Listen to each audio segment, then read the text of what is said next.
Well, when do we get any reinforcements? There's a lot of injured guys. I know Merriweather threw yesterday. With any timeline on any of these guys coming back to help you out a little bit?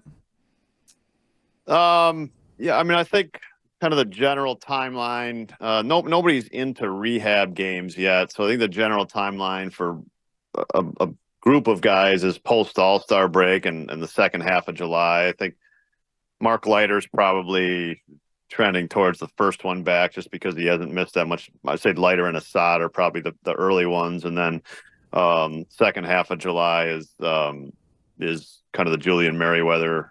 I'd say Merriweather and Jordan Wicks, kind of second half of July.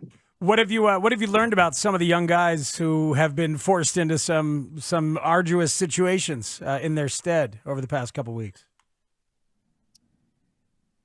Well, I think you're talking about Luke Little and Porter Hodge probably. Yeah. And I think they've done great with these opportunities, and it's been, for Luke, we've seen him most of the year, and he's done a great job, I think, since coming back up of just sticking to like what he needs to do to be better. And it's really about, you have to be two pitches. You can't just be one pitch in the strike zone. And since the slider's been in the strike zone, it's no coincidence that he's been a better pitcher. And then Porter, really, we're 15 innings into a big league career. So, the learning that's coming at him is really fast, but he is learning fast, and we've seen good results from that.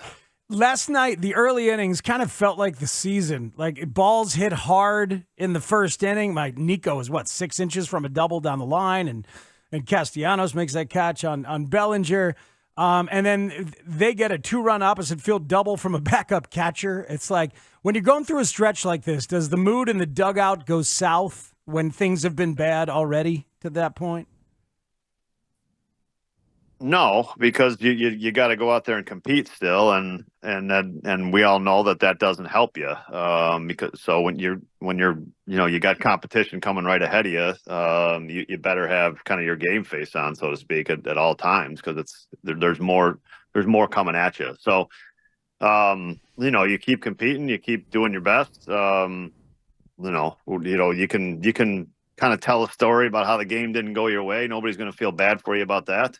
You just got to do a little better. Do you scoreboard or standings watch at this point of the year? I do not. The scoreboard, I think everybody scoreboard watches because we're staring at it every day. So it's hard to say you don't scoreboard watch. Standings watch, no. Even though you're staring at those flags every day. Well, if you're staring at the flags, you're staring at the scoreboards, I think. True. It's a good point. It is in the same general direction. I guess just like, so you were saying, do you lack peripheral vision? No, I can take it all in, and it's all right there on my app. Nice. On the phone, nice. Smartphones, they're unbelievable. But like you were saying, All-Star break, late July, but then you have the reality of, okay, we're in last place, we're double-digit games out. Like, it's almost like, is that going to be too little, too late, given the realities of where you are in the standings? Yeah, it just doesn't do me any good to think like that. You think about today's game and what do you control, and that's how you have to go about this. I can't worry about 12 games down the road. You worry about tonight, and you worry about trying to get a result tonight, and then. When you look up in 12 days, you're going to be, after a product of your results those previous 12 days. And that sounds, it's how you have to do it. And we'll keep doing it that way.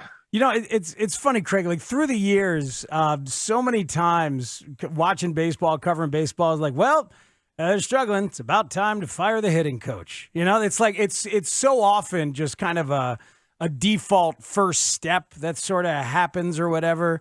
And I've fought against that because, hitting is so hard, and individual relationships with hitting coaches and anecdotal stuff, it can be a tricky thing. But looking at this team, I keep thinking, God, there seems to be some kind of group hitting thing that's wrong. Something's broken on a group level with the overall hitting approach. So can you help us understand if that is even a thing? Like the overall group's mindset at the plate, thinking of it as one cohesive thing, it looking the way it looks right now is troubling. Is that a concept we can even get behind, that you all share one sort of concept in that way? Well, I mean, I think there's like you go into games and you share a concept for sure. Like, is the concept wrong? I mean, I think there's individual nights you can say, yeah, I mean, the guy did a better job of that than we expected. But I think last night we were, I think we were on the right concept. We didn't get hits from it. And that's, you didn't get hits. We didn't square the ball up quite enough. But usually, like, look, it's on, I think hitting is on the individuals, and the individuals kind of collectively doing well and taking their turns doing well together creates a circle. And then you get some, your best players do some really impressive things as compared to the league. And that's what creates offense. And we've struggled in a couple areas this year, and that's what's led to, frankly, not a good enough offense. Where do you think you've struggled the most when you think about it? Well, the number one is we've struggled from offense at the catcher position. There's no question about that. And then, I think I don't think we have any players kind of having, the all-star type seasons offensively. So nobody's kind of exceeding expectations. So that caps it. And then the unlucky part is the runners in scoring position stuff is that's the point where you can kind of point to we just haven't caught breaks there. And that's, I think statistically plays out too. And that hurts you as well. When we had Carter Hawkins on at Cubs convention, like to ask him the question, or anyone in his role, like, who are you guys expecting big things from that maybe fans and media aren't talking about? And he singled out one name to us this year, and he said Miguel Amaya. And then you just talked about the catching position and offensive production. What hasn't gone according to how you guys clearly projected it internally? Like, why hasn't it been working? Yeah, I mean, the why is he's a young player that I think in 170 plate appearances last year showed a really positive first step.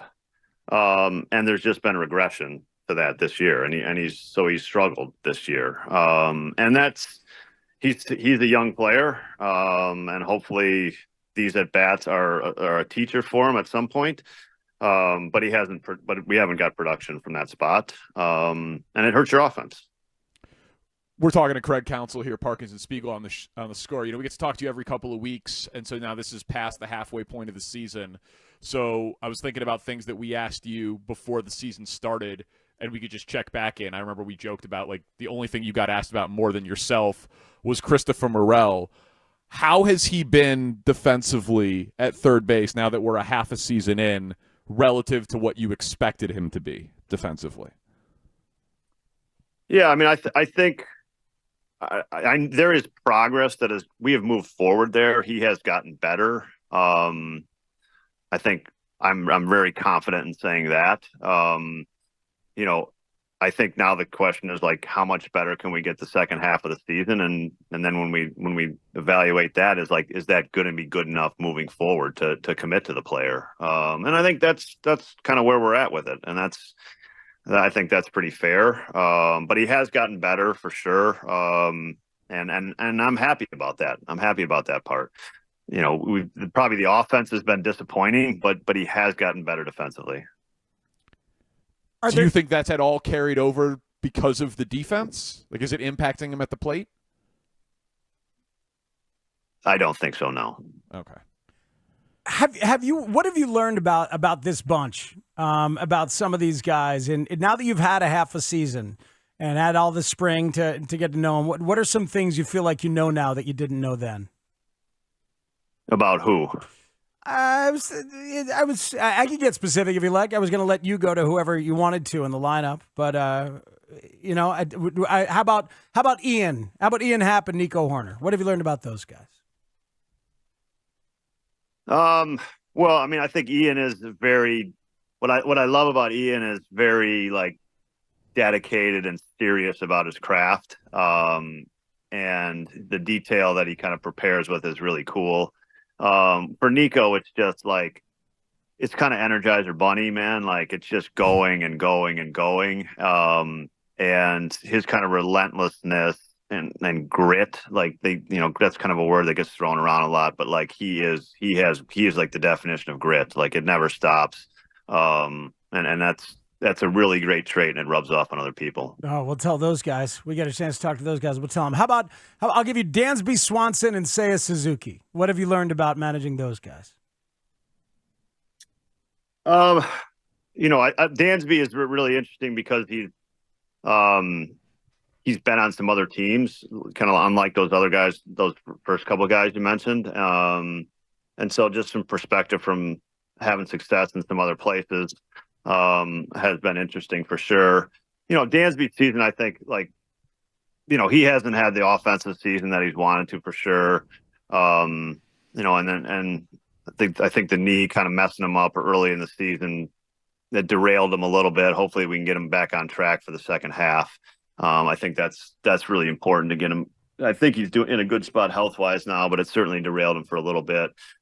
I think Seiya is having a pretty good season. I think, if you look at his numbers right now and you look at where offense in the league is, he's having a pretty good offensive season. Offense is different this year. It's a little bit down. If you look at Seiya's numbers, he is doing a pretty darn good job.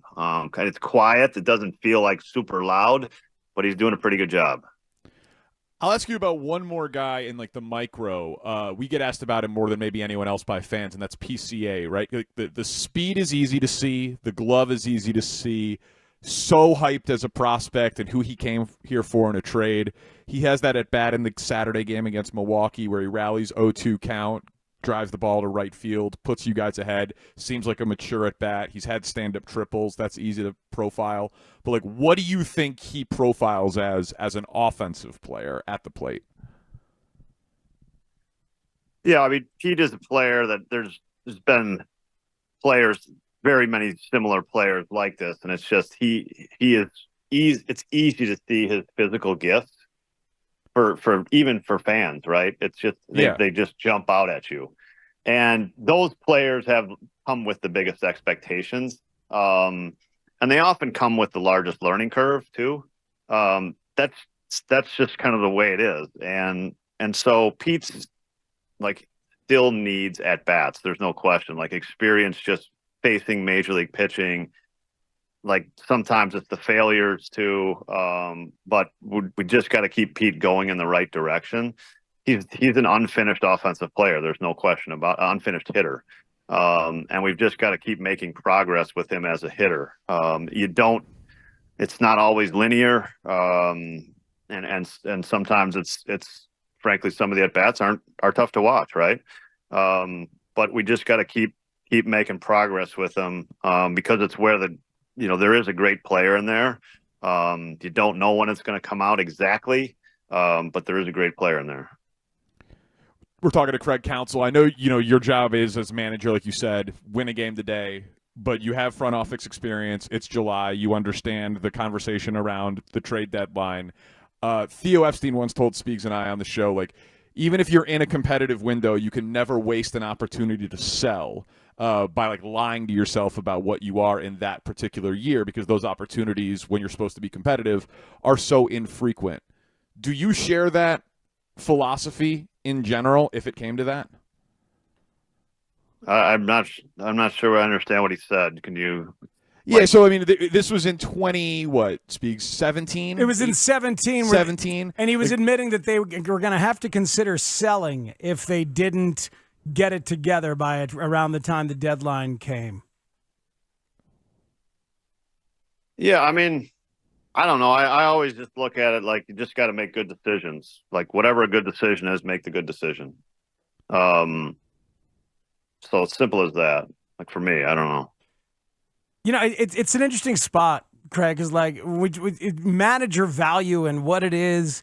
I remember during the press conference, you talked very specifically about it's a lot of good decisions kind of lining up, and that accumulates the value. Is a half season enough to see what a manager's value is? Because it's been a tough go, as you know. I don't know. I mean, I know my philosophy hasn't changed there, so I'm going to keep doing that. And I still think that's my job, so that's not going to change. We were wondering who the best offensive player you had was as a teammate and how it impacted you guys in the lineup when you were like, oh, damn, that guy was carrying us, and like the presence of the superstar as a player. The best offensive season probably that I ever saw was probably Luis Gonzalez in 2001. I'm looking at it right now. Figured that's where you're going to go. That's pretty good. 57 homers, 142 RBIs for Luis Gonzalez, OPS over 1.1. So, yeah, that's the question. What was the impact for you guys knowing that you had a dude who was just, like, dominating like that? How did that have an effect on the rest of the lineup, if it did? Yeah, I mean, I don't think that was a great offensive team, actually. But it was obviously a very good team. I mean, it helped me. I hit in front of them. I mean, I knew they weren't gonna try to walk me, because why would you? But it didn't make me any better, really. You know? No. Look, the thing it helped is that you have one player just creating so many runs. I mean, that's what those seasons do. He was by himself, just creating a massive number of runs. And so he's basically taking the burden off, players like myself or whoever, other players in the lineup. So psychologically, does it help Bryson Stott or Alec Boehm to know that they've got superstars around him in the lineup to improve? Is that a real thing in MLB? Look, I think obviously players having great years, there is some psychological benefit to it. Like, I can't tell you exactly how much, but of course, like watching a guy have a great year around you, he's doing great things for your team. That clearly is going to make you feel good. Hey, you carried him in the 2001 NLCS, okay? Yeah, maybe you're right. Maybe for 5 games. Yep. Just saying, give yourself a little credit. All right, Craig. Well, thank you for the time, man, as always.